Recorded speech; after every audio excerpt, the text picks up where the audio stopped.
Now back to our coverage of the GOP presidential debate. Our Chris Stipes is talking to our panel of political analysts who've been watching the candidates. Chris. Hey guys, we have assembled this panel of some of the finest, brightest political minds our city of Houston has to offer. Let's get right to it and get the introductions here. We've got Mark Jones from Rice University. To his right, Jackie Bally, and then Chris Tritico, the Fox 26 legal analyst, Mustafa Tamiz. Then we've got Temo Muniz from the Texas Federation of Hispanic Republicans. And down here on the end, we've got Brandon Rottinghouse from the University of Houston. Brandon, let's start with you. Fireworks early and often, and at the center of it all, Donald Trump. Wow, what's to be expected, right? This is Donald Trump at his finest. He did his thing, and that's what people expected. I think it's going to be interesting. Actually, my favorite interaction will be the interaction between he and Carly Fiorina, if the interaction between he and Megyn Kelly was any kind of indication of how it's going to go. So that's going to be fun to see in the future. Did you guys expect these many fireworks in the first debate? Typically, it's a lot more withdrawn than we saw today, isn't it, Mark? Well, it is a little bit. I think, especially we watched the undercard debate with Carly Fiorina, Rick Perry. Everybody behaved very nicely. We've seen a lot more fireworks. I think a lot of that has to do, though, with Donald Trump. If you take Donald Trump out of the equation, it would have been a much more pacific and peaceful type of debate. But Trump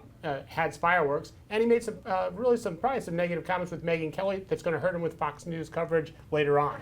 Going into this debate, a lot of people had wondered who would challenge Trump, who would step up and try to steal the spotlight from him because they knew he was going to do his antics. Who stepped up early? Rand Paul. Rand Paul. Rand Paul jumped out first and attacked Donald Trump, and has been consistently attacking Donald Trump. And it seems to be his plan here is to keep stepping on Donald Trump every time he talks. I don't know if that's going to work. It may help him bump early. I don't know if that's a long-term strategy. But I don't think we need to. It's the most anti-establishment guy in the room that is protecting the establishment brand.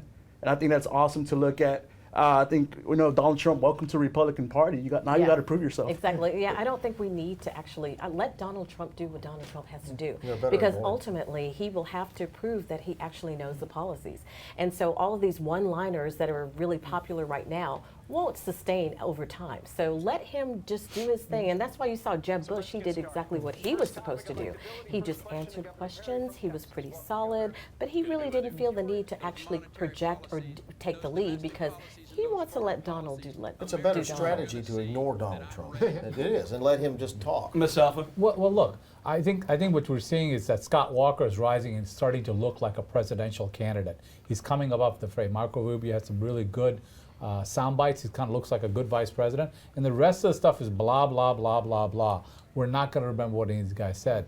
The most memorable thing was the exchange between Megyn Kelly and Trump. She's the one that did the best job of going back and forth with him. We're just getting warmed up. We're going to check in with you guys. We're going to let you keep watching the debate. I want to ask you about how Ted Cruz, Texas Senator, doing so far, as well as how Rick Perry did in the earlier debate. So we'll check in with you guys in a little bit. Don Melinda, back to you guys.